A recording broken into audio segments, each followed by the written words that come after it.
This subcommittee on workforce protections will come to order. I note that a quorum is present. Without objection, the chair is authorized to call a recess at any time.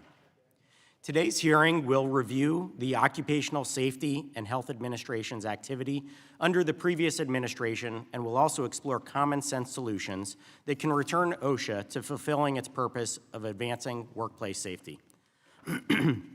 OSHA's mission is to ensure the hardworking men and women of this nation are given safe and healthy working conditions. The agency fulfills this mission by setting and enforcing safety standards and by providing education, outreach, and compliance assistance to both employers and employees. When necessary, OSHA's enforcement efforts include monetary and even criminal penalties, all with the goal of protecting workers. That mission is critically important. However, in recent years, we've seen a regulatory approach that in many cases may have gone beyond OSHA's statutory authority under the Occupational Safety and Health Act.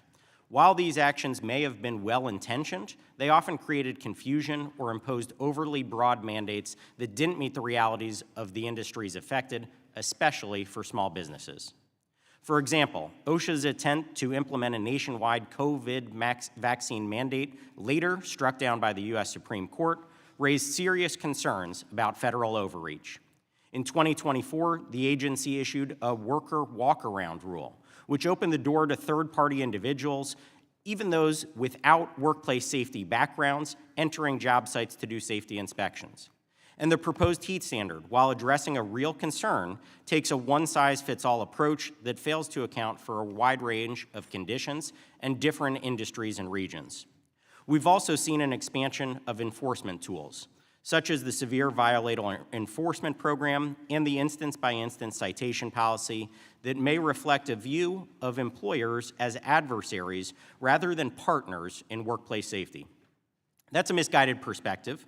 Obviously, small businesses succeed when their employees succeed, and most of their employers take workplace safety very seriously. OSHA's mission is too important to be undermined by overreach. As the nature of work continues to change, broad-based regulatory efforts can unintentionally create more problems than they solve. That's why today's conversation is so critically important. For instance, the tree care industry has petitioned for the creation of a federal tree care standard for nearly 2 decades. This is one of the most dangerous industries in the nation, but workers currently rely on a patchwork of standards that do not adequately address the unique challenges of the work being performed. Similarly, because of technological advances with equipment and machinery, OSHA should update its 35-year-old standard on the control of hazardous energy, otherwise known as the lockout-tagout standard.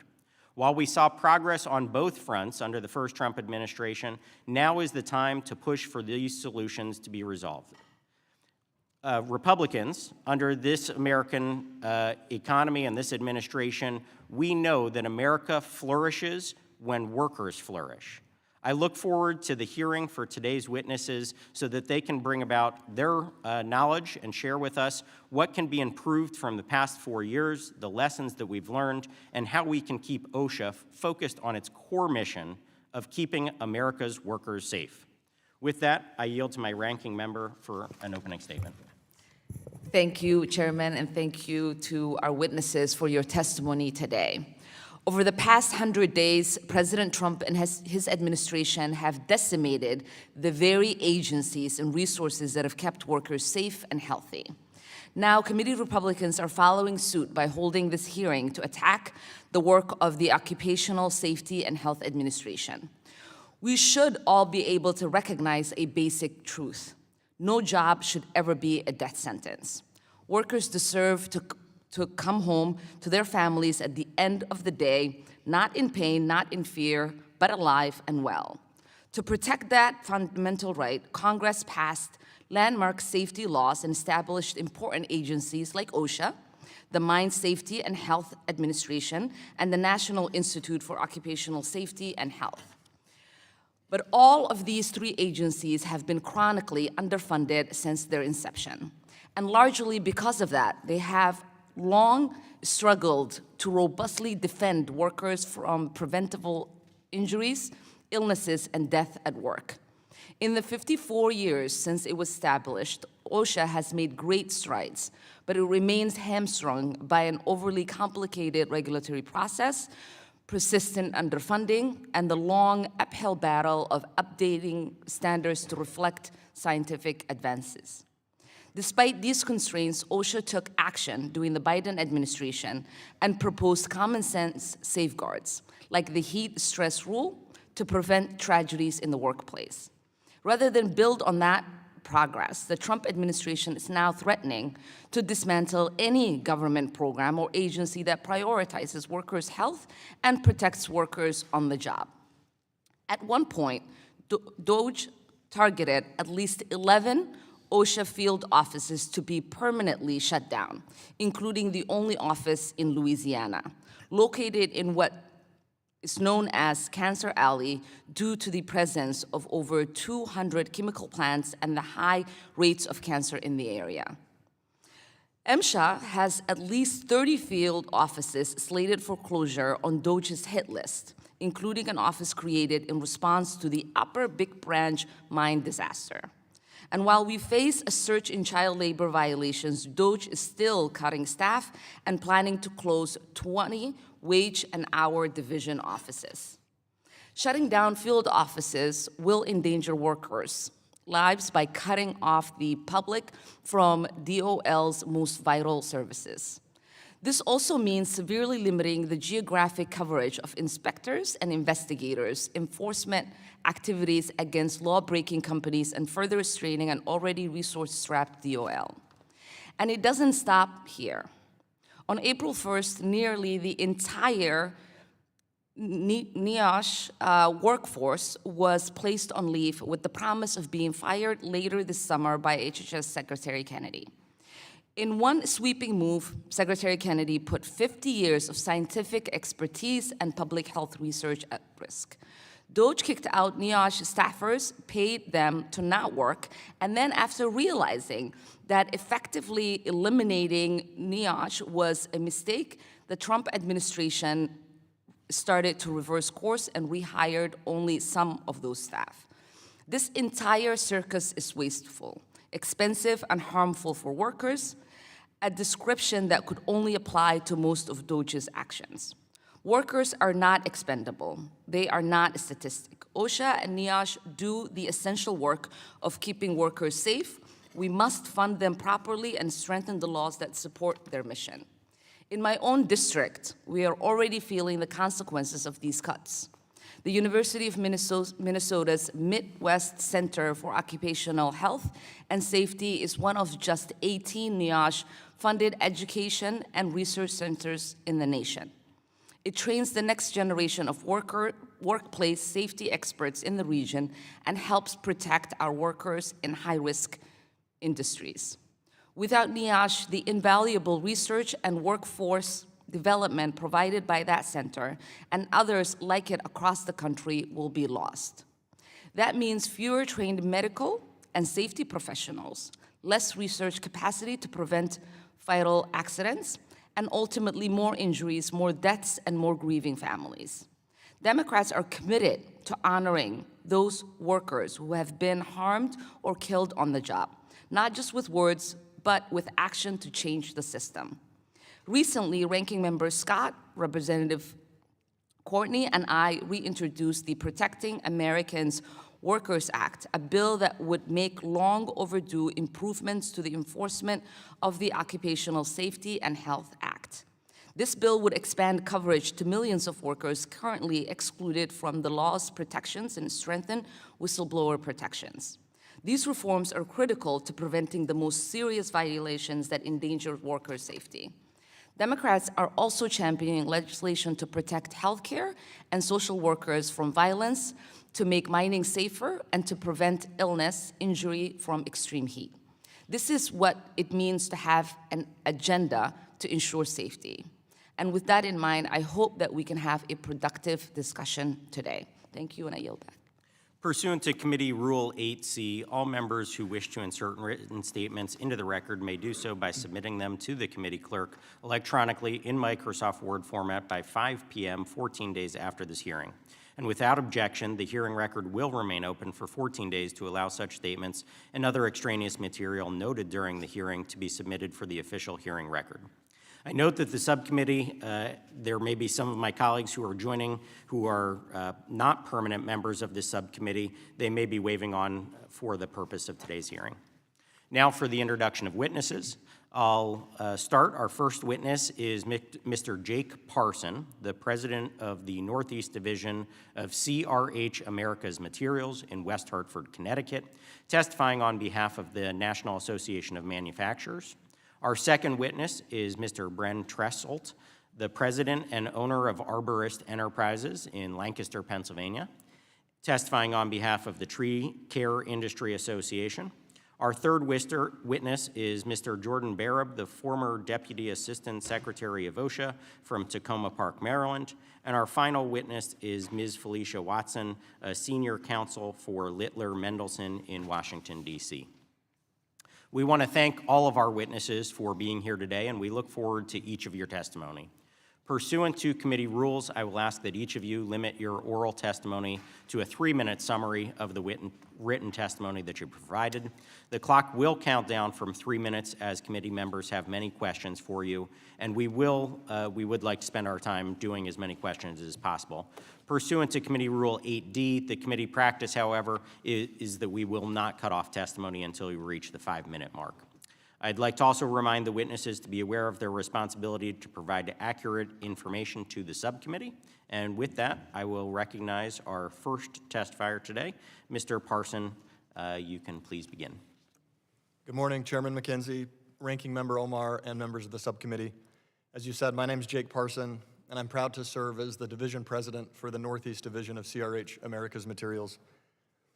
In 1952, my great-grandfather founded Jack B. Parson Companies in Brigham City, Utah, with a simple but powerful ambition to build and to make a difference.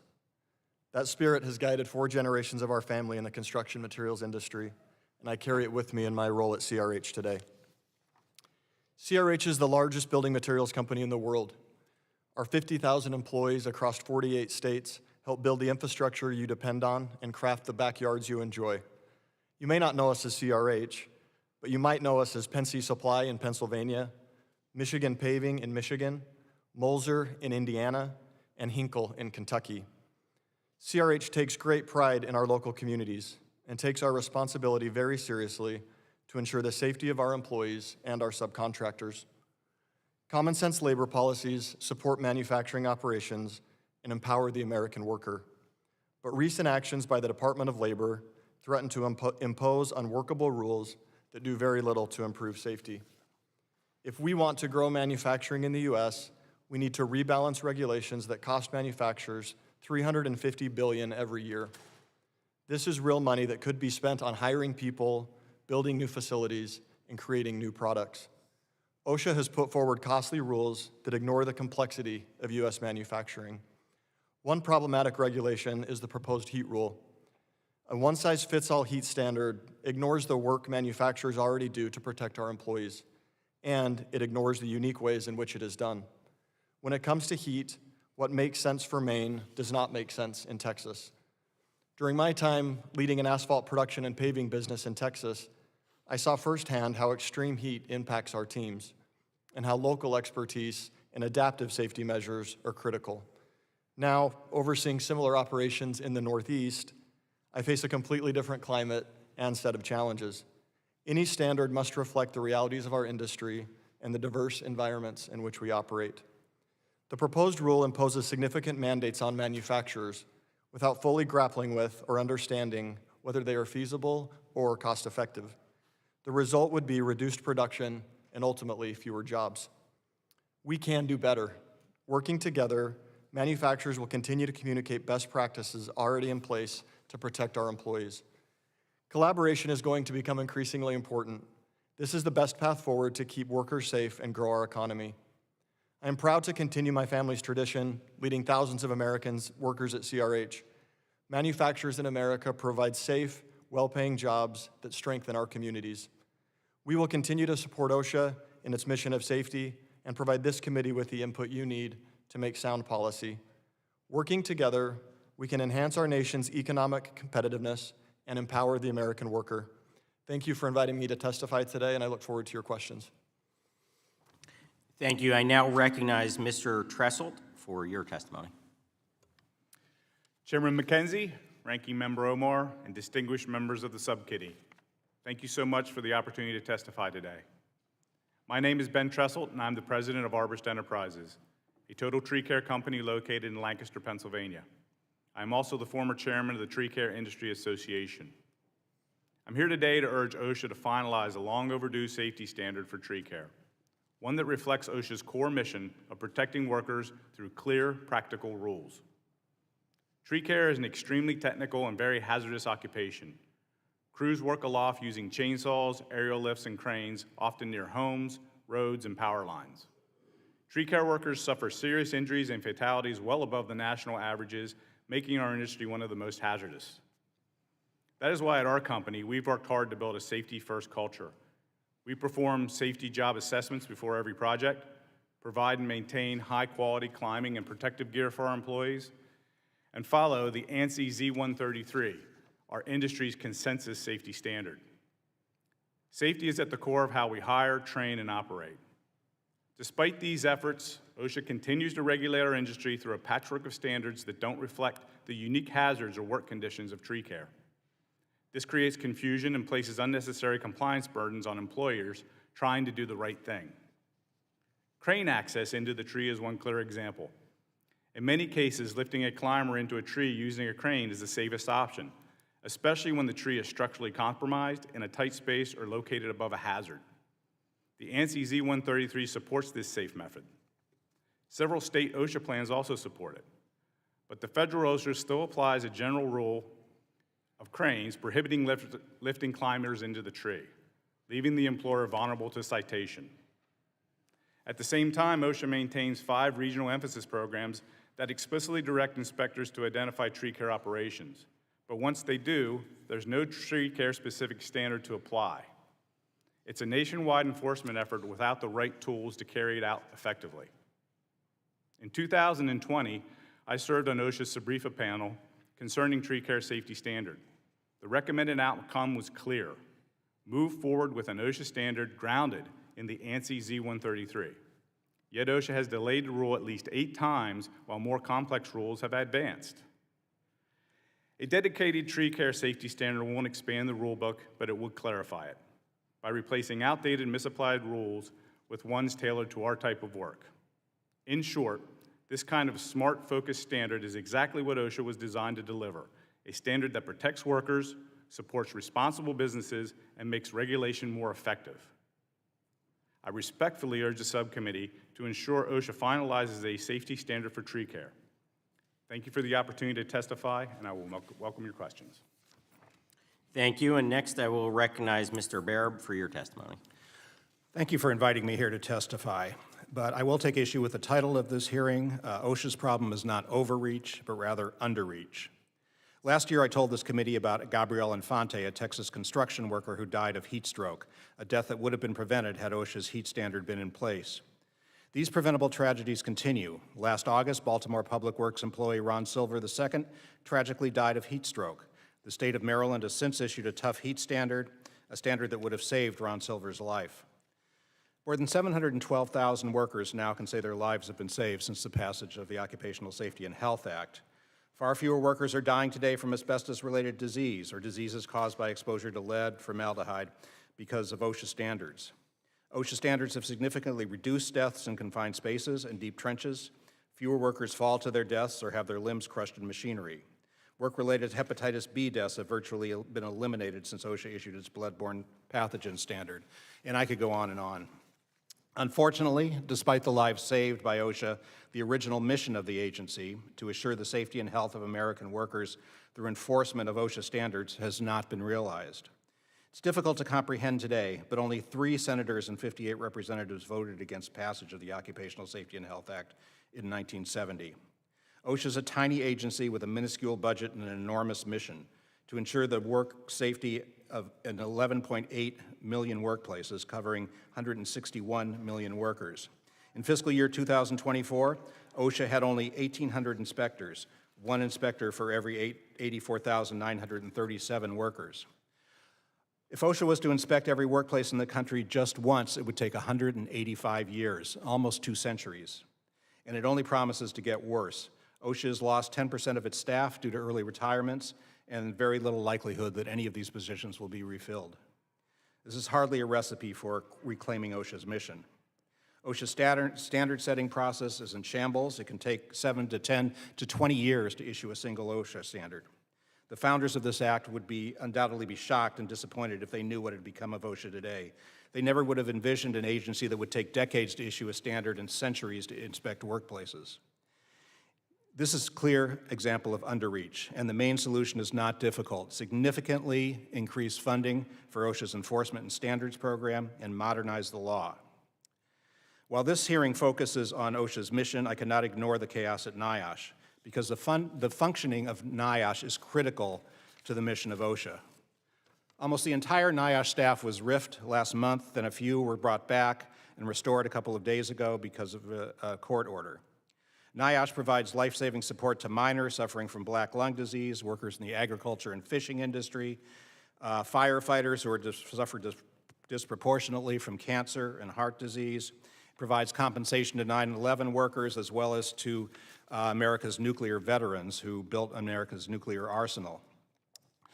Most of these workers have not been brought back, and their programs are not operating, despite Secretary Kennedy's claims that they are just being reorganized.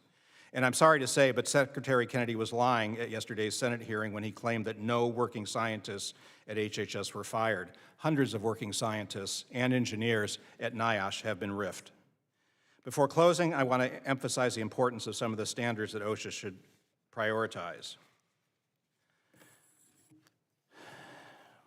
First, the heat standard. More workers died from heat working in construction than any other industry last year. Just in at least 55 workers died from heat on the job in 2023, which was a 28% increase from 2022, and 121 workers died from the effects of heat from 2017 to 2022. The solutions laid out in OSHA's proposal are simple, flexible, inexpensive, desperately needed, and long overdue. COVID-19, Ebola, avian flu, tuberculosis, MRSA are just a few of the infectious diseases that healthcare workers are not protected from because aside from bloodborne pathogens, there is no infectious disease standard. The danger is obvious. Thousands of healthcare workers died from COVID during the COVID pandemic. Assaults against healthcare workers and social service workers are a serious problem, and a standard is clearly needed. In fact, this House has twice passed bipartisan legislation requiring OSHA to issue a standard. To restore OSHA's mission and prevent underreach, Congress should first significantly increase OSHA's enforcement and standard-setting budget. Second, pass legislation enabling OSHA to quickly update antiquated standards for toxic substances and other hazards. Third, urge OSHA to issue heat, infectious disease, tree care, violence, and emergency response standards. And finally, permanently restore NIOSH. Thank you. Thank you. Lastly, I'll recognize Ms. Watson for your testimony. Good morning, Chairman McKenzie, Ranking Member Omar, and members of the subcommittee. Thank you for the opportunity to testify today about the important topic of ensuring OSHA's mission without overreach. I'm here today to emphasize the shared goal of increasing compliance with the OSHA Act while safeguarding the ability of employers and employees to thrive in their chosen professions. With more than 2 decades in the residential construction industry, I've observed some consistent themes within OSHA's regulatory and enforcement efforts, and would like the subcommittee to consider these points. First, OSHA has already has the ability to address worker walkaround, employee representation, instance by instance, and the severe violator enforcement program. OSHA has shifted away from its original mission of focusing on workplace safety into the role of a disciplinarian, evidenced by the update to the instance-by-instance policy and expansion from applying only to willful citations to all others, including other than serious violations specific to record keeping. Multiple record-keeping violations do not improve workplace safety. Likewise, the worker walk-around amendments were unnecessary because it addressed a non-existent issue. There was no actual concern to be remedied. Processes already existed to ensure employees were fully able to participate in any inspection, but the agency broadened who could participate as an employee representative to non-employee third-party representatives, but with no requirements that these individuals have any particular expertise, which seems contrary to the regulation's requirement of good cause and reasonably necessary. Even more problematic is that the OSHA inspector has ultimate authority to decide whether good cause and reasonably necessary requirements have been met. This expansion also leaves employers with no recourse if the OSHA inspector decides to allow a non-employee third party to participate in that inspection. As with the worker walk-around, OSHA's updates to the instance-by-instance and severe violator enforcement program can already be addressed by rules that are currently in effect. Neither of these add anything to improving safety. OSHA's stated purpose for changing instance by instance is to make OSHA penalties more effective. How does that comport with OSHA's own statement that a general contractor, for example, can end up on the Severe Violator Enforcement Program even if none of its own employees are exposed to the hazard? So these changes ignore the underlying causes, and the focus instead should be away from penalizing employers and finding solutions to these issues. The burden on employers involving paperwork requirements has increased exponentially. Taking the pending heat regulation, the focus is so much on having written plans, updating these plans, keeping records of indoor temperatures, that it leaves employers with little time to focus on safety. Thank you for your time, and I look forward to your questions.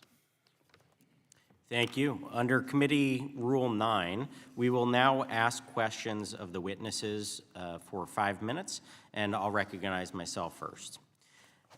First, Mr. Parson, if the Department of Labor were to move forward with establishing a heat standard, your written testimony calls for a performance-oriented approach to mitigate heat-related hazards. What are the benefits of that kind of approach versus the approach that the Biden administration proposed under their heat standard? Yeah, thank you for the question. It really provides flexibility. A performance-oriented approach would tie specific standards to specific areas and help industry craft a solution that makes sense for where they are. And so an overall standard sets it up really to fail, and the record keeping associated with it and the time taken to administer it would almost be impossible. So it's not a novel idea necessarily for OSHA. Most employers take great care in looking after heat exhaustion of their employees as it is. And so a real local performance-based approach makes a lot more sense. Well, I appreciate that. Again, I think we share the desire for worker safety and having standards in place to protect against heat-related hazards. But again, I think you correctly identified the lack of flexibility, the overzealous paperwork requirements that kind of bog down this proposal and ultimately make it unworkable across the country. Mr. Tresselt, in your written testimony, you highlight the benefits of putting a federal tree care standard in place. Those benefits would likely extend to employers, employees, and even OSHA compliance and safety officers conducting inspections or helping with compliance assistance efforts.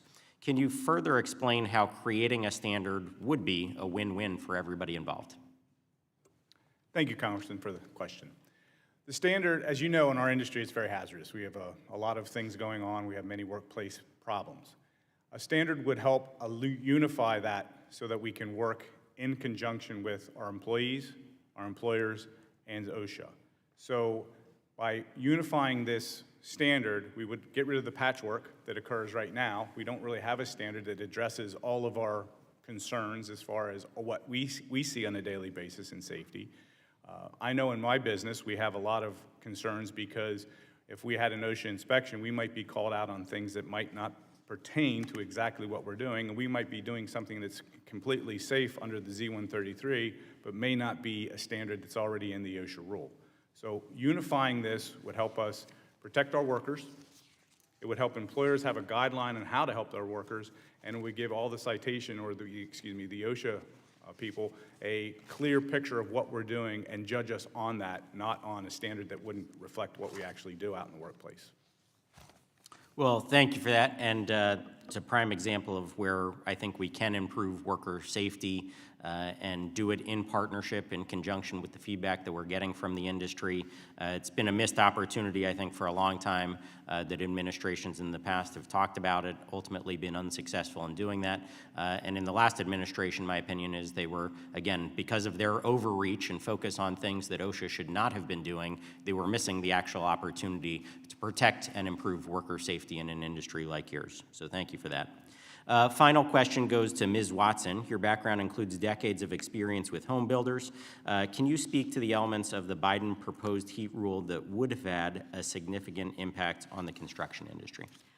Thank you for the question. Yes, the elements of that rule that would affect home building industry, residential construction, actually all construction when you think about it.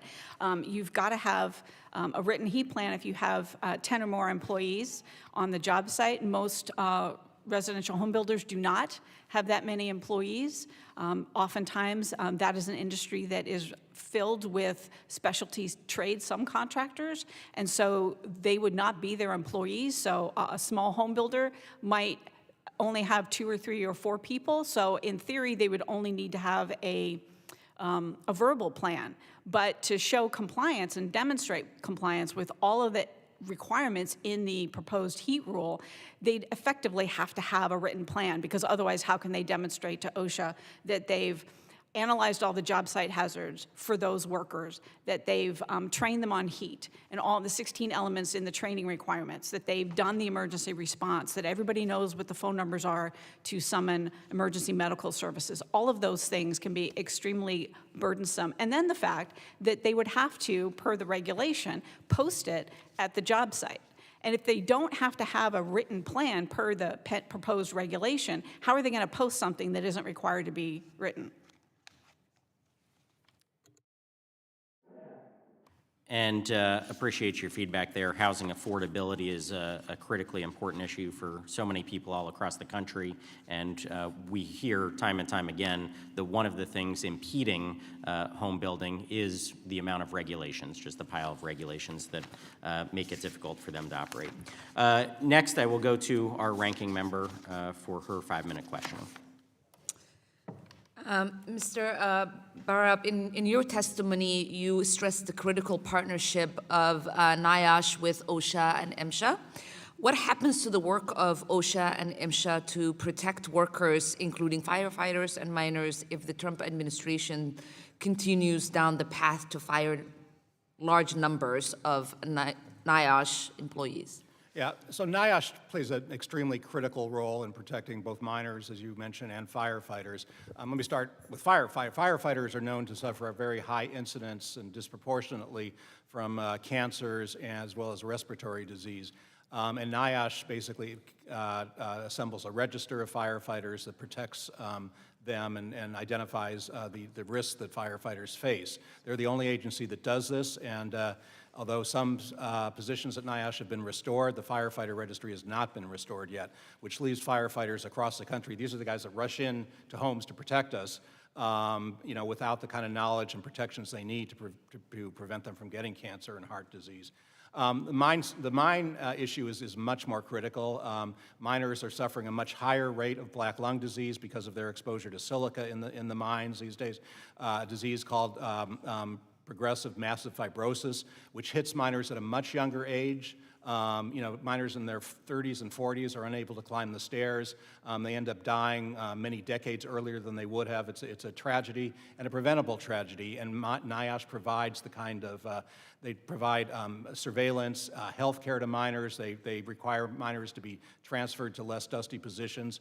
They are critical for the safety of miners. Now, some of those positions have been restored as well, but none of the mine functions that deal with safety in mines, with the machinery in mines, other things like developing technology that will measure silica exposure on a daily basis instead of having to send the samples out and waiting weeks till you find out if you were overexposed 2 weeks ago. All of those functions are gone. Yeah. And I know that yesterday, the Secretary Kennedy announced a reinstatement of around 1/3 of the NIOSH staff who were targeted for reduction in force. What are some of the NIOSH workers that will be left unstaffed if the NIOSH employees are now reinstated immediately? Yeah, well, I mentioned the firefighter staff and a lot of the mine safety staff, but also NIOSH does health hazard evaluations, for example. They go in and they investigate when you find a lot of workers getting sick in a workplace for no discernible reason. NIOSH will go in there and try to figure out what's happening. NIOSH plays a role in preventing the transmission of avian influenza in workplaces. Fishermen and agricultural workers have some of the highest death rates and injury rates in the American economy. NIOSH works on technical issues and researching ways to make jobs safer for those workers. There's just an enormous number of things that NIOSH does that nobody really knows about, except for the workers whose lives are extended and injuries are prevented from the work of NIOSH. Thank you. I ask unanimous consent to enter into the record a letter from the National Safety Council on the importance for business leaders of the work of OSHA and NIOSH. Without objection. As I mentioned in my opening statement, that there is a NIOSH-funded education and research center in my district that will be impacted by these cuts. This center and others like it are in universities around the country, fulfill NIOSH's responsibility under the Occupational Safety and Health Act, not only to facilitate important research, but also to ensure a steady supply of experts.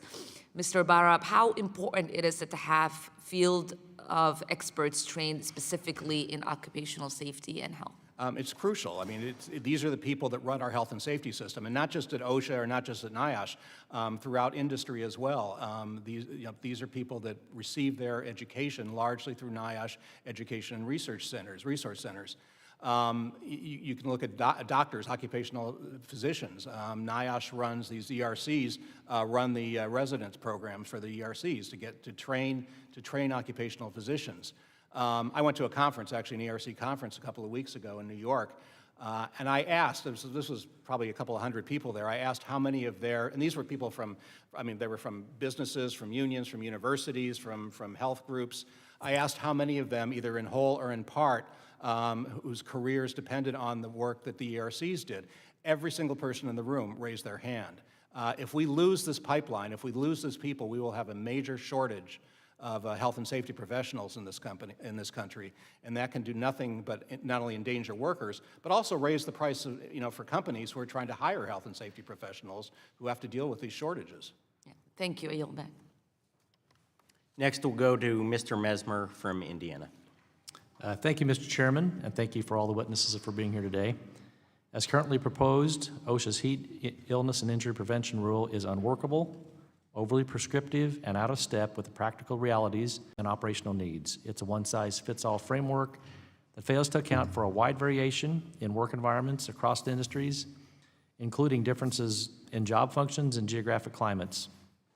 Ms. Watson, while we all agree on the importance of protecting workers' health and safety, how could this rule be revised to allow employers to tailor compliance strategies to their specific circumstances? Thank you for the question, sir. I think one of the main reasons, or one of the main ways that it can be revised to actually be workable is to really focus on even something that formed the basis of OSHA's National Emphasis Program on heat, and that is water, rest, shade, but also having training, which is also part of OSHA's existing National Emphasis Program, and really focusing on what it means, what it looks like, how to recognize the signs and symptoms of heat illness and heat stroke, what to do in that emergency, and focus on those elements, providing water, providing shade. Many of the home builders I've spoken with across the country, when this rule first hit OSHA's radar of doing a rulemaking, prior to even the advance notice of proposed rulemaking, was how do we keep this simple? How do we get this so everybody understands what they're supposed to do, and that they can comply with it, and it needs to be flexible. I've talked to builders in New Mexico who say 80 degrees is a great day to build. It's perfect weather. And you might have something completely different in Florida. So the heat triggers are a little bit difficult, but really the focus of a program or a regulation should be water, rest, shade, rest breaks when they need them, not necessarily mandated every 2 hours, under the high heat trigger is proposed. Having something that is clear and straightforward and provides that flexibility for the type of job site it is or workplace it is, but also that the employees can understand, and it needs to use terms that are simple and clear-cut. A lot of employees struggle with that word, acclimatization. How do you say it? What does it mean? What does it really look like in practice? And so that reality needs to be that it has to be something that is workable, that everybody understands, that is simple and straightforward. The more complex, the more burdensome the regulation is for rulemaking and record keeping, that just makes it harder for small businesses, especially, to handle. Thank you. Thank you. Mr. Parson, the Biden OSHA ignored calls from employers to consider the climate varies from region to region. What may be considered an extreme temperature in one part of the country could be normal in another. How does the geographic location of employees determine the best way to protect them from heat-related injuries and illnesses? I think similar to what Ms. Watson said, the challenges in Texas are different than the challenges in Maine. And the geographies are different, the employees are different, and they're used to working in different climates. And so having a standard that says this fits everybody and is going to work for everybody makes no sense. In my career, we were paving roads in Austin, Texas in July. And you can imagine the heat involved with that. So local management, providing local solutions and looking after your own employees there on the ground makes much more sense than prescription in this case. And so trying to figure out what that means is going to be important. Okay, thank you. Could you go into detail on if a heat rule was enacted, how the heat rule would negatively impact members of your association and what changes you'd have to make to comply to the rule? It would definitely increase cost and likely decrease productivity. So it's going to get in the way of making progress on the things that we're trying to do. Okay, thank you. Ms. Watson, is there a way under existing law that the federal government could supersede state heat standards through regulatory action? Your Honor, excuse me, sir, I think the problem with that potentially is, and not having looked at this issue in detail, is that the OSHA Act itself allows states to come up with their own plans, provided that they're at least as effective as federal OSHA. Now, while federal OSHA has never identified or defined what at least as effective as means, the states do have the ability to come up with their plans. So with respect to any type of preemption, that would be difficult, and that would take thorough analysis, which I don't think the committee needs to hear at this point, but it should be something that is focused and consistent across the states. I mean, I think that's one of the issues with a lot of the people I've spoken with that fall under the scope of this, is that the rules in all these different states are conflicting. So if a business has multiple locations, each one is going to be slightly different. And I think that inconsistency is extremely problematic. Okay. Thank you. I yield back my time. Thank you. Mr. Kassar from Texas. Thank you, Chairman. Mr. Parson, so to be clear, your organization, y'all are advocating against the heat standard as proposed under the last administration. Is that correct? That's correct. And you were just talking about paving streets in Austin, Texas. I happen to be an Austin City Council member just recently, helping make sure that we pave those streets. And it sounded like you were saying that we have different conditions in Maine as we do in Texas. But what I'm confused about is when it's 90 degrees in Austin or 90 degrees in Maine, 90 degrees is still about 90 degrees, correct? Correct. And do you think that it's appropriate for someone to have to work outdoors, paving streets, or up on a scaffold in 90-degree heat or 95-degree heat or 100-degree heat for 4 or 5 hours without being allowed to come off the scaffold or without being allowed to take a water break? No, sir. And would your organization be in favor of having a baseline requirement that, let's say it's a 90-degree day, that you aren't allowed to have somebody out there working on the scaffold without coming down for 4 or 5 hours without taking a water break? I think our view would be more flexibility in the mandate. So exactly what you're saying. So when does that make sense? How do you manage it? How do you implement it, rather than a hard and fast rule?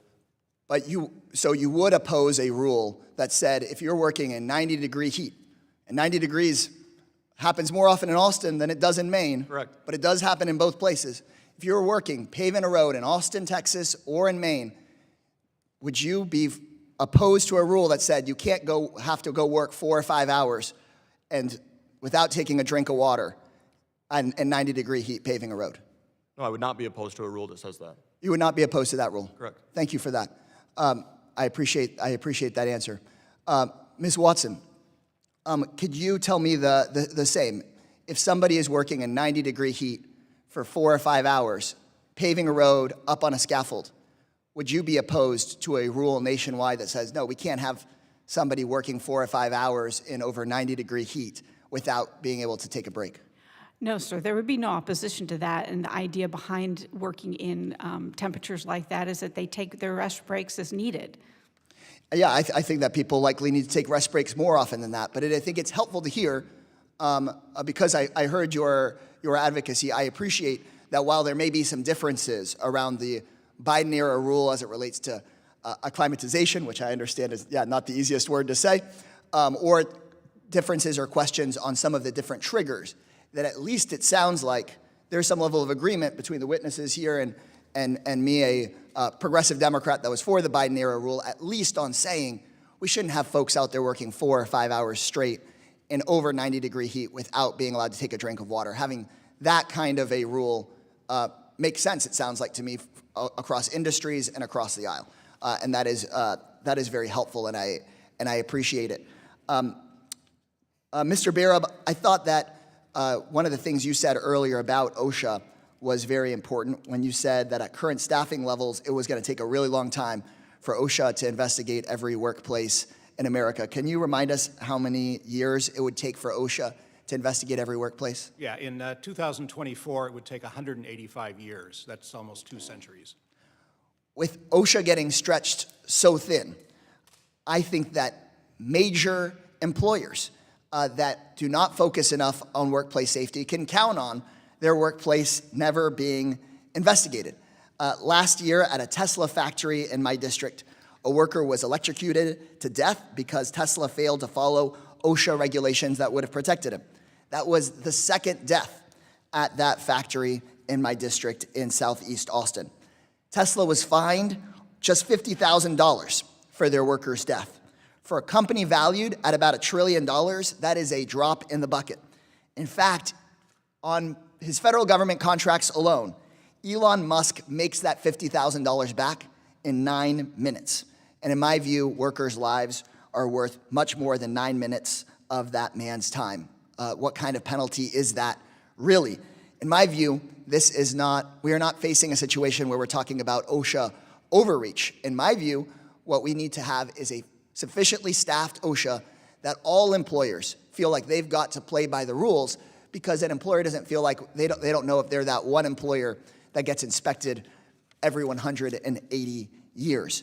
We've got to be protecting workers' lives, and I actually really do appreciate the testimony today, where even if there's some disagreement on things like a baseline heat rule, that maybe we could at least agree, gosh, if you're working in Texas, where in my district, in the San Antonio part of my district, we might hit 105 this week, the highest temperature ever recorded in San Antonio history in the month of May. We've got to be able to come together and say workers' lives are worth a lot more than they're being priced right now. Thank you so much, and I yield back. Thank you. Ms. Miller from Illinois. Thank you, Chairman, and thank you to our witnesses for being here today. Just to set the record straight, Republicans support common sense policies that reduce regulations while keeping our workplace environment safe. Our mission is to protect workers not just from hazards, but also from the crushing weight of Washington's failed bureaucratic overreach. Time and again, we've seen top-down mandates that negatively impact job creation and workers across the country. Employers are job creators and should be seen as active partners in creating safe work environments. Yet, Democrats continue to treat employers as greedy money grabbers who don't care about the well-being of their employees. For instance, the Biden administration's OSHA issued a rushed proposal on heat injury and illness prevention that had the potential to wreak havoc on businesses and communities across the country. Republicans, on the other hand, understand that government red tape can hinder a business and its employees rather than create a positive work environment. The bottom line is that the Biden-Harris OSHA drafted regulations based on party politics for cheap votes were not keeping workers safer. Republicans are here to fix the problem. So my question is for Ms. Watson. Your written testimony says that Biden's OSHA took the form of a, quote, strict disciplinarian, citing the expansion of the severe violator enforcement program and instance-by-instance citation policy. Can you please discuss what those policies were and how they were expanded under President Biden? Yes, good morning. Thank you for the question. The instance-by-instance policy used to focus on willful violations. And what that meant is if there was a willful violation, that's something where an employer had been acting badly, basically, repeatedly. So that would lend itself to repeated violations that would end up putting them on the willful scope. And so those citations, they could be cited for every instance of a violation of that standard. The problem is that with the expansion, it's focused on the instance by instance now also includes record keeping. So let's say, for example, an employer doesn't fill in their 300 logs, the OSHA logs that they're supposed to complete, and maybe they don't check a box, and maybe they miss that box every single time they fill out that form. Each one of those failures to check that box is a violation.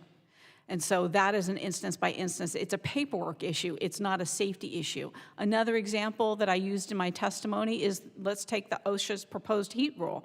You have employees, you have maybe 8, 10 employees on a job site who run out of water, but no one tells their manager. Nobody tells their supervisor. So the employer doesn't know about that. And then let's say that an OSHA inspector comes out and finds that they ran out of water. So the employer would get could be cited 10 times for failing to provide water for their employees on that job site, even though the employer didn't know about it. And let's say that water wasn't suitably cool. And so that could be another element of another instance by instance violation. And while those failure to provide water is a safety issue, if the employer didn't know about it and nobody told the employer that they were out of water, then obviously that's a problem, and the employee should have been able to tell the employer. But the fact is that, and they can litigate that, certainly, they have that ability to go and do that. But in that instance, in that situation, they could be subject to up to 20. If you have 10 employees, for each time that they violated those requirements, it's per employee, and that is problematic. I think the record keeping is really problematic because it's a paperwork thing. The paperwork violations do nothing to help and improve safety. Well, I guess that's an example of the crushing weight of Washington's bureaucratic overreach. Mr. Parson, the Biden administration released its proposed heat standard in July of 2024, but this rule was just a mandate designed to appease climate change activists. The proposed rule fails to account for the vastly differing climates in different parts of the country. And so how would this proposed rule negatively impact your business? Yeah, we talked about that a little bit earlier. I think definitely more administrative need and more costly goods to produce. It's just going to make everything more expensive. Listen, our safety of our teams is our number one priority, and that's true for all businesses that I've been a part of anyway. And so if you set that as kind of the baseline, we're going to try to do whatever we can to keep our employees safe and productive and willfully employed. And so trying to figure out how to craft that is priority number one for us. Thank you. Thank you. And next we have Ms. Stevens from Michigan. Mr. Trussell, last night at about 10:30, I sent my dad a text message. It was a screenshot of I guess what it would look like a poster, but its title was "Advice from a Tree." Stand tall and proud. Go out on a limb. Remember your roots. Drink plenty of water. Be content with your natural beauty. Enjoy the view. Would you agree with the message that I sent my dad? Thank you, Congresswoman. Absolutely, I would agree with that. I think that's a lovely poem. I Also, just messaged my father to see what he was doing because I thought he'd really like to meet you. My dad is a landscaper.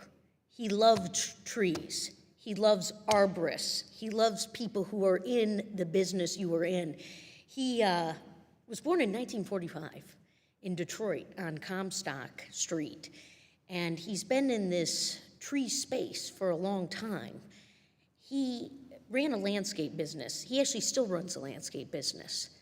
And every day I call my dad and ask him, Dad, are you drinking enough water? Because he is out there on these job sites still. You know, he's got his Ford F-150 with Stevens Landscape on the side of it. He's signing up jobs. Again, Dad turned 80 in January. But I think you might understand why somebody like a proud Michigan man like my father loves what he does and loves to design and loves to work with people like yourself.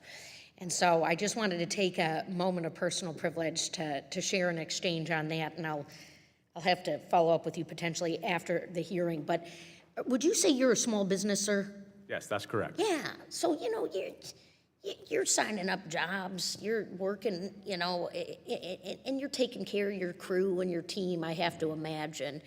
Yes. And look, I appreciate with what Mr. Kurtzar shared about this terrible death in the factory, and that shouldn't have happened, and it is outrageous. And you're nowhere near the size of Tesla, is that right? No, ma'am. Yeah, so, you know, I'm sure you also care that, you know, we've got these, you know, maybe some of this mismanagement, and we shouldn't have any loss of life. And to Mr. Parson, you know, what your enterprise is up to is really fantastic. You know, and we like that you're paving roads in Austin. We want you to pave roads in Michigan, too. And we know you do. We know you do. And it's really quite remarkable because, you know, we have the snow and the ice, and we're always having to repave our roads. We got a lot of potholes, okay? And we want people at work. And we're really proud of, frankly, the bipartisan work that you've been a part of. And I really see you as a part of it because you helped us pass an infrastructure bill. And we needed to do that. And we need the people working in infrastructure. Now, Mr. Barab, okay, you were in charge of OSHA. I was Deputy Assistant Secretary. Okay. Yes, And you're right, you know, it's 185 years to go. We don't want you in, like, coming down on these small businesses. We want you partnering with people properly. We want people drinking water. We don't want people in the heat. How many people from OSHA that you remember, you know, came out of the, you know, maybe the businesses that Mr. Parson and Mr. Tercel were a part of? Did you employ a lot of people like that at OSHA? we did have a lot of people that had, you know, started off in business, and they were often safety managers in businesses, and then decided they wanted that as a career. Yes. Yeah. And so, how do we get to the place where people aren't being supported in these heat environments? Because not everyone has a daughter like me that cares if their dad's drinking water. Right. Well, that's why you need a standard, because it actually tells employers what they have to do. And the funny thing is, we were, you know, talking about performance standards or you know, as opposed to specification standards. Small businesses usually like specification standards better, where a standard actually tells you what you have to do, because otherwise they have to figure it out for themselves, and that's hard to do. Small businesses also have something called the on-site consultation program. They can get free help to comply with OSHA standards and to make sure their workplaces are safe. So OSHA's very conscious about the needs and the problems of small businesses. Yeah, I mean, it's an absolutely fascinating topic because we are experiencing greater heat in this country and around the world, and, you know, as the next couple of decades are projected. And, you know, it sounds cute, but we do need to take it seriously. And, you know, Mr. Chair, I'm so proud to be on this committee. I'm also on the Science Committee, and I do a lot with the standards there. And standards are important. Coming out of COVID, standards, health, safety, very important. The voices on this hearing today, phenomenal, and we salute you. And from one tree gal to another, you know, man who's in the tree business, we salute you, sir, and we thank our friends in the infrastructure with CRH as well. Thank you, and I yield back. Thank you. Next, we go to Mr. Comer from Kentucky. Thank you, Mr. Chairman. And Mr. Parsons, great to see you here today. I'm glad we have an affiliate from Hinkle Contracting in Kentucky here speaking at our subcommittee hearing. As you know, in the mountains and farmland of Kentucky, where Hinkle operates, employers have adapted to muggy summer temperatures. Kentucky businesses follow federal OSHA standards and are able to meet the needs of their employees as they see fit. OSHA is set to conduct a public hearing on June 16th to review a proposed federal heat standard. The proposed changes include the implementation of a mandatory 15-minute rest break every 2 hours when the heat index is 90 degrees or higher. Can you provide some context around how this standard would disrupt employers' heat protection plans, which are working in states like Kentucky? I appreciate the question. It's a good one and something I've been thinking about a lot in preparation for this this testimony. It sounds easier than it would actually be to implement. And so if you think about how that would actually apply in a business like Hinkle or like ours, you're out paving or you're crushing rock in a quarry, to be able to manage the schedule that way rather than when someone needs a break, they're allowed to take a break. Yeah. And so I think we're not little kids, and so we don't necessarily need a rule that says everything we need to do. We do right by our people, we put safety first, and that's worked great for us. To your point, it's worked well. I wonder if the bureaucrat that wrote that regulation had ever worked 15 minutes in 90-degree weather doing manual labor. I don't know. Yeah, I wouldn't want to bet on that. During the last administration, we saw one-size-fits-all standards overpower the voices of America's businesses and employees. That was a huge complaint that I had and many employers had with the Biden administration. They tried to overregulate with a one-size-fits-all strategy. Mr. Parsons, what advice would you give the new administration when considering changes to regulations for America's diverse manufacturers? Yeah, I think that is the key word, and that's what I was going to use as well, is diverse. So even in our own industry and infrastructure, we do so many different things. And if you think about all of manufacturing across the United States, it varies widely. It's indoors, it's outdoors, it's freight. It's so big that it's impossible to create a standard that applies to all. And so trying to sort through and figure out something that that will work, or empowering management is what I would say, to take care of your people and do the right thing, that's going to be more powerful. And I agree. I would like to say this publicly. I would strongly encourage the Trump Department of Labor to consider states which have allowed businesses to maintain flexibility in meeting the needs of their employees when issuing their final heat standard rule and any other planned actions over the next few years. Some states have had great success. The employees are happy. They're productive, getting good results for the taxpayers. In your case, that fund these infrastructure projects. So hopefully the Trump administration will deviate from the Biden administration's over-regulatory obsession and one-size-fits-all solution. So thank you again for being here, and appreciate Hinkle in Kentucky. Yield back. Thank you. Next, we'll go to Ranking Member of the Full Committee, Mr. Scott from Virginia. Thank you, Mr. Chairman. Mr. Robb, thank you for joining us again. You've done good work in this committee. You've heard about the heat standard. What's wrong with letting the states decide what the heat standards would be? Well, I mean, nothing's wrong with that. The problem, I mean, in some states, there are about half a dozen states now that have very good heat standards that actually protect workers, but that still leaves, the rest of the states that don't. So ideally, what you want is a strong national standard. And if states want to have stronger standards than that, then that's fine, and that's worked out very well over the last 50 years. But you really need a strong standard. In the meantime, the states are doing what they can to fill in the gaps left. Thank you. There's a walk-around rule which has people joining the walk-around. You mentioned that inspections can happen once every 185 years, so I suspect if an inspection is going on, there's some concern that's been raised. What harm or what good is there for the employees to be able to select a person to join in the inspection? Yeah, the OSHA inspector, when the OSHA inspector goes to a workplace, there's only so much the OSHA inspector can figure out, by him or herself. Workers provide an enormous resource to inspectors, informing them about what's going on in the workplace, things they may not see, what kind of processes may be running or may not be running that day.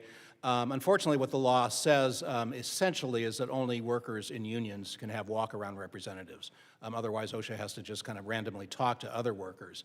What this does, and it was, it existed even before to a certain extent, it allows OSHA to talk to other experts, or it allows the workers to bring in other experts to help them, maybe with language difficulties, maybe with technical issues that the OSHA inspector may not be familiar with, or to avoid retaliation, because a lot of workers really don't want to talk, don't feel safe talking to OSHA inspectors on the job. We know this is not problematic because it's been done before. The Mine Safety and Health Act, for example, allows third-party worker representatives to walk around with MSHA inspectors. There's never been a problem with that. There's never been disruption in the workplace. There's never been undercover organizing activities. This whole opposition to the walk-around standard is really kind of a red herring. Thank you. Have you noticed any rational basis on who was being fired at NIOSH? No, they fired the entire agency. They brought back parts of it that had, a strong interest in West Virginia, where we have some powerful Republican senators. And there was a lot of news, a lot of media about some of the coal-related stuff, and those are the things they happened to bring back.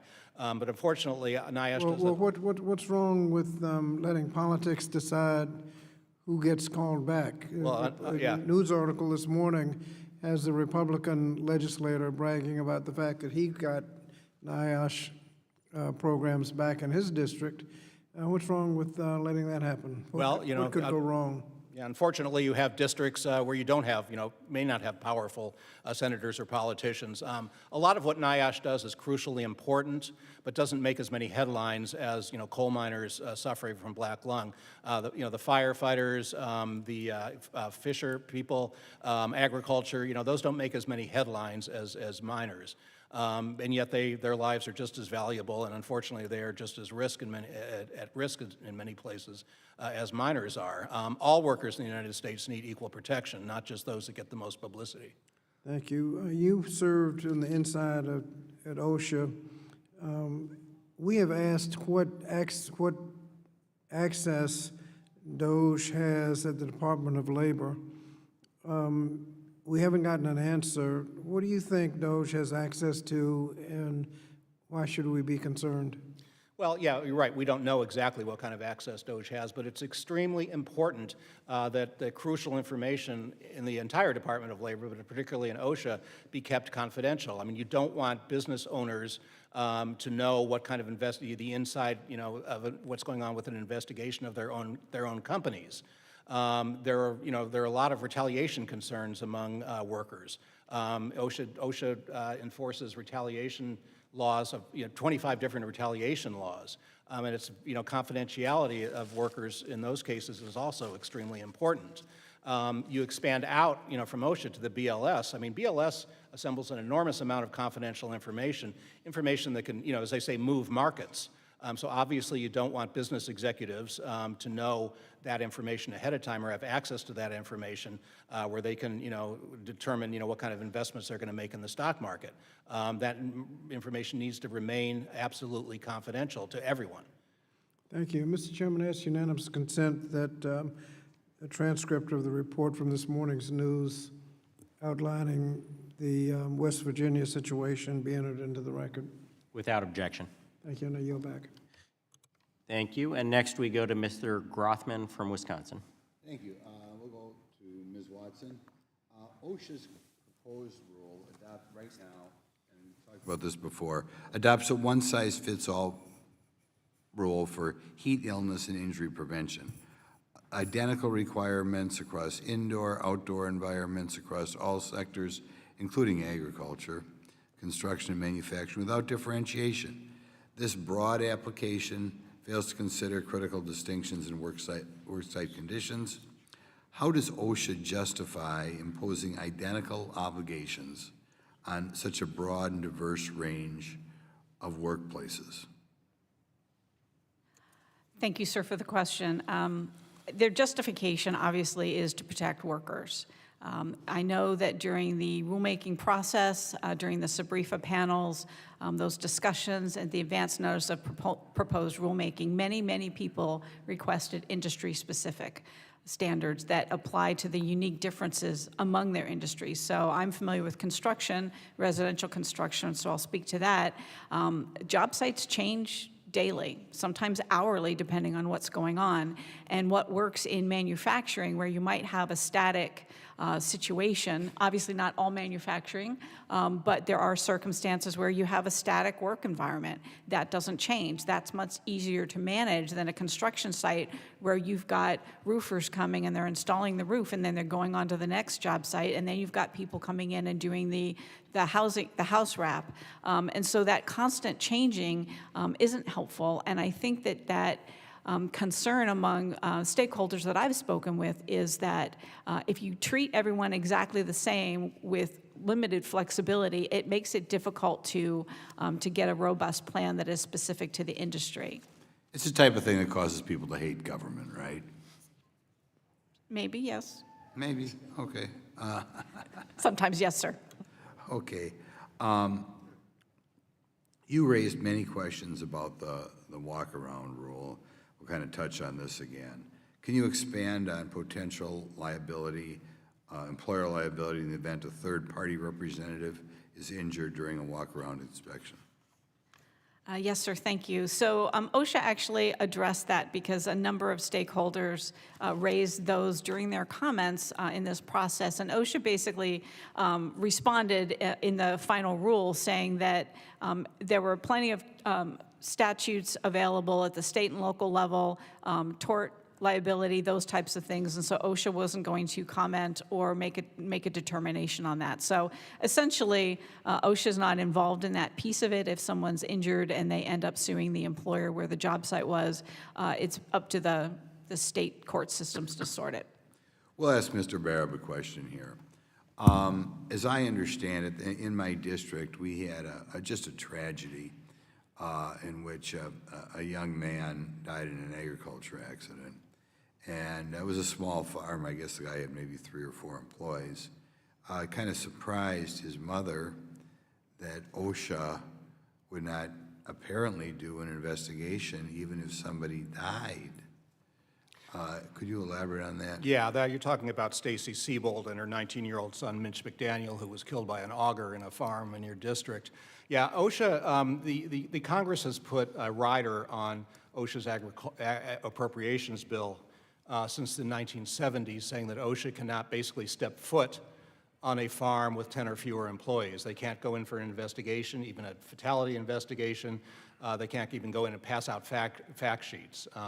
Yeah, it's a terrible injustice, and we're seeing, we see a lot of workers, including young workers like Mitch McDaniel, die on these workplaces that, from hazards that are preventable, and where the employer and all employers could learn from an OSHA investigation, yet OSHA is not allowed to go onto those workplaces. So in other words, if there were 11 guys on the farm, they could have investigated. Exactly, but with 10 workers could die on a farm, and OSHA still wouldn't be able to go onto the farm. Yeah, and you could have, if it was a little bakery with 5 employees, OSHA could get involved. If somebody got killed in a bakery with 5 employees, OSHA would get involved, yes. But for some reason, can you think of any philosophical reason why, if somebody dies, we're not even going to talk about somebody becoming a paraplegic for the rest of their life. Somebody dies under the current law, we apparently don't express it. I think we're dealing with the power of the agriculture industry and the so-called sanctity of the small farm. I don't know. This is kind of a myth, again, that was created, and this, again, that's been on the books since the 1970s. It makes no sense, and workers are dying because of it. So, well, thank you for pointing that out. Thank you, and next we'll go to Chairman of the Full Committee, Mr. Wahlberg from Michigan. Thank you, Mr. Chairman, and thanks for having this hearing today. It brings a lot of memories back to me of some of the things we've dealt with since 2006, and so, Mr. Tressault, I do want to start with you. Your written testimony states that the tree care industry has a fatality rate estimated to be 10 to 30 times higher than a national average, with more than 1,000 injuries each year, all significant, all important. Do you believe there would be a significant reduction in your industry's fatality and injury rate if OSHA had a significant standard in place? Thank you, Congressman. Having a OSHA standard in place would help. We're never going to, unfortunately, get rid of all of our fatalities, but it definitely would help. It would take the ANSI Z133 standard, which is a consensus standard in our industry, and make it the platform on which OSHA could take and distribute to all those companies. The fatalities that we mostly see are what's called struck-bys, things falling out of a tree, hitting people. The ANSI Z133 addresses that very specifically by making sure that those areas are very well defined. So in our company, when we have a job briefing prior to starting a job, working a loft, we take the time to note where the things are going to fall from the tree. We mark that area off as a no-go zone, and everybody on the crew knows that. So that is one of the examples that we would utilize through the ANSI Z133, that currently OSHA doesn't have that in their general duty clause, that we could help a lot of our problems. Taking this standard and making it uniform across the board with all of the Z133 standards would help tremendously. I would like to say that we could reduce it significantly, but there's always those things. We work with nature. Well, you've been asking for the standard since 2006. Correct. And you've been, as it were, left out on a limb with multiple, sometimes conflicting patchwork of standards across the United States. What do you believe is the reason for the delay? I don't really have a direct answer for that. I think maybe other priorities in OSHA have taken precedent over our small industry compared to what the broad spectrum that OSHA has to regulate. Well, we're talking about lives, in this case, where it's amazing the industry itself is asking for it. Correct. That doesn't happen all the time, and I think that's unique. Thank you. Ms. Watson, your written testimony highlights 6 concerns over the Biden administration's worker walk-around rule. I want to go back to that. It greatly expands the opportunity for third parties to gain access to job sites. The rule seemingly opens the door for a union official to serve as a third-party employee representative when the union is not an exclusive bargaining representative at the workplace. How does this rule overstep the OSHA Act and potentially conflict with the National Labor Relations Act? Thank you for the question. Yes, sir. I think OSHA has a different mission. OSHA's remit is different than the National Labor Relations Act. OSHA uses employee representative, which doesn't have the safeguards that are outlined and used in the National Labor Relations Act. That act governs workplace representation of unions. When you've got a worker walk-around situation where you actually could have a couple of scenarios. You could have a non-union work site, and maybe union wants to get their foot in the door, and so they might come and. Do you believe that would happen? And anyway, I know the answer. Okay. And it's not a negative on union representation because they do serve an important purpose. Sure. But the point here is that a non-employee third party is able to talk to employees, and all it takes, if you've got 2 people on a work site, all it takes is one to say yes, they can come on, and so that's potentially the problem. But the other problem is that employee bargaining is governed by the National Labor Relations Act. It doesn't fall within OSHA's remit. And so that is something that is troubling. Okay, thank you. Mr. Parson, I appreciate Michigan's, your workforce in Michigan. And I'll ask you in the final few seconds here about the heat standard, specifically as it impacts movement of freight with the truck driver. What's the problem? I think freight's really problematic. You're moving all kinds of different things. So we move a lot of stone, asphalt, ready-mix concrete, perishable goods. And so to try to figure out how long can a driver be exposed to the heat when he's cleaning out his truck or whatever, and the break schedule, where does he take a break if he doesn't have a place to take a break? So it presents a lot of problems. Okay. Well, thank you. I yield back. Thank you. And our final questioner today is Mr. Kiley from California. Thank you, Mr. Chair. Mr. Tresselt, I also would just like to reiterate the Chairman Wahlberg's statements regarding a tree care standard. We did a bipartisan letter on this last year. It's been a long time coming, and I would hope that OSHA would move expeditiously to finally make this happen. You know, one of the things we saw in the Biden administration was that OSHA was focusing on a lot of things that did not really relate to safety. They were doing COVID rules well after the pandemic was over. They, of course, were coming up with regulations to help out political allies.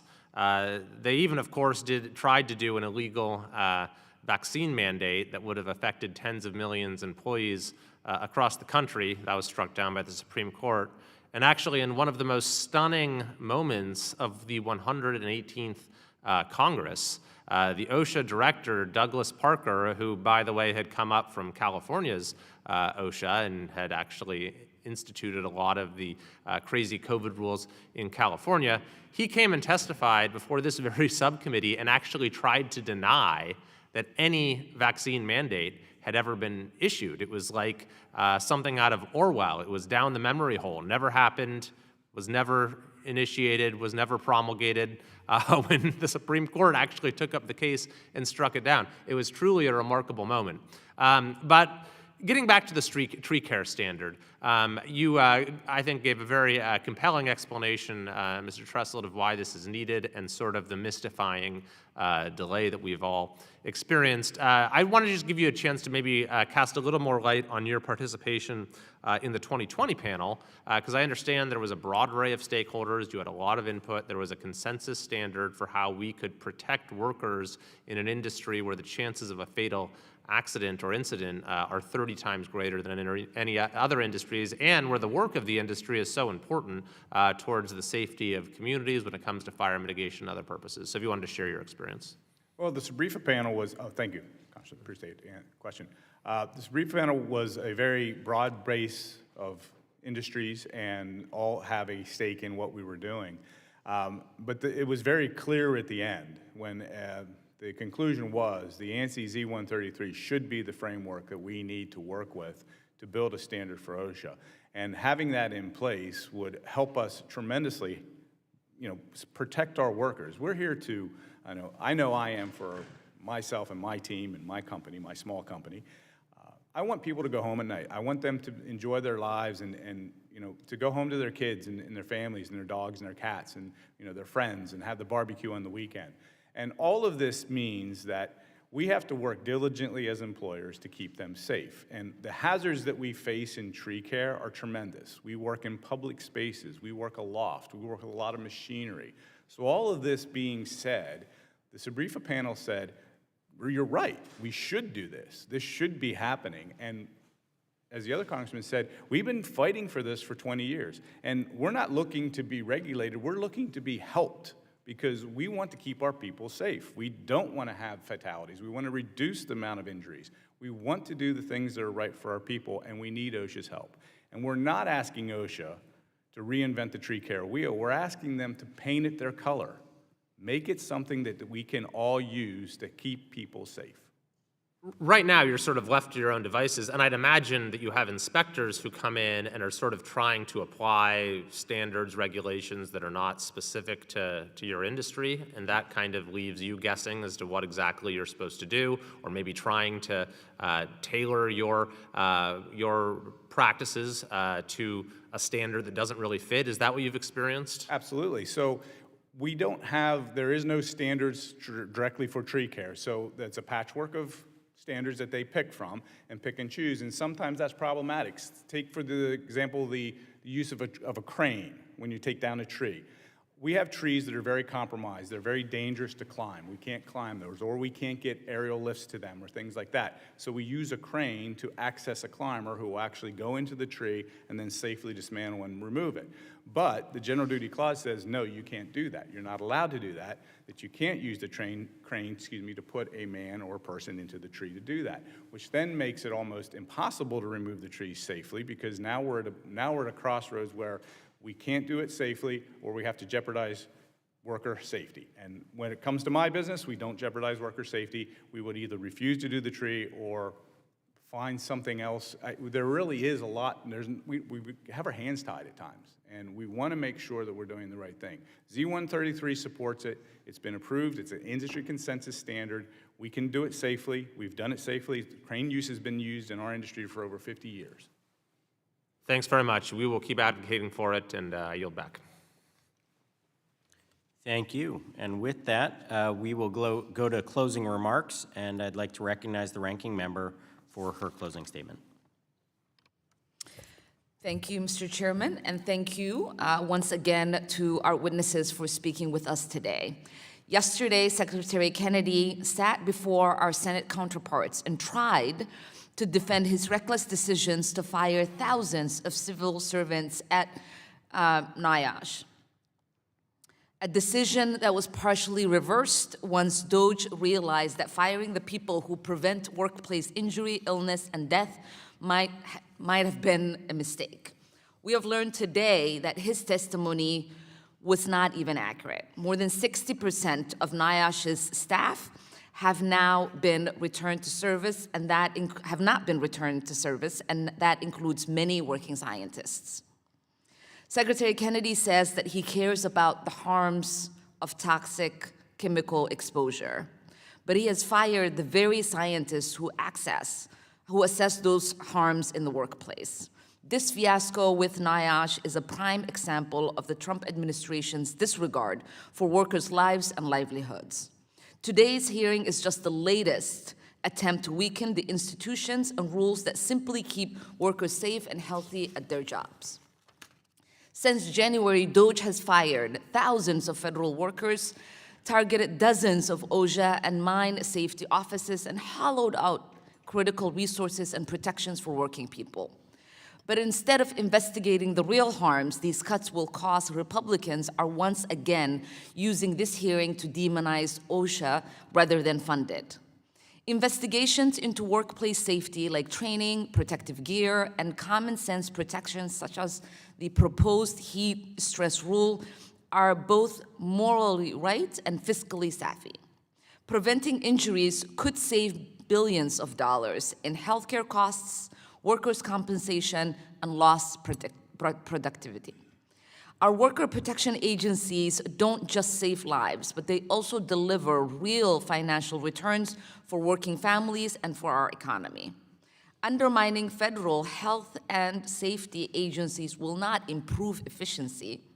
It just puts American workers at a higher risk of preventable injuries, illnesses, and even death. Workers deserve a better treatment as pawns in a political game. So instead of taking a chainsaw to these vital programs that our constitutions rely on, we must fully fund these health and safety organizations to save workers' lives and finally give workers the protections they have long been promised. And I will end where I began my remarks this morning.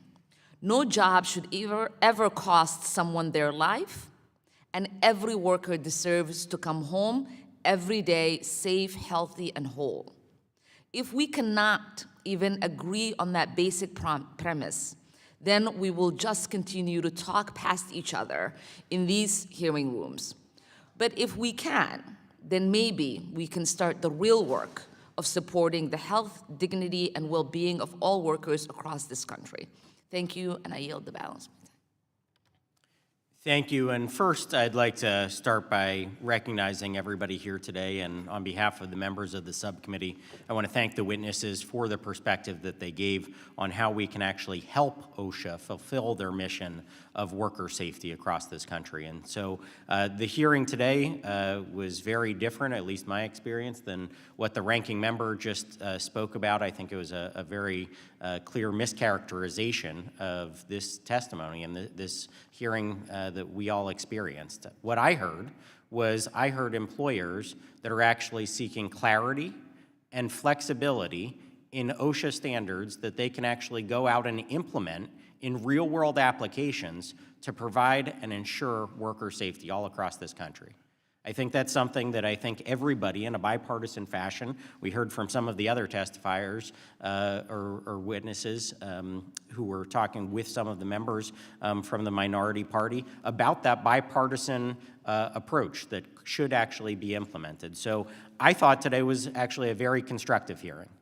This was not a partisan affair. It was something where we, as the majority party, Republicans, are actually recognizing specific instances where we can improve worker safety. We talked about the tree care industry and how one of the most dangerous industries out there is operating under a patchwork of applications, and that should be improved. We think OSHA actually should be issuing regulations in that space to make sure that those workers are safe. We also talked a lot about the heat standard today. Again, a very serious issue that does need to be addressed so that worker safety on job sites is carried out in a safe fashion.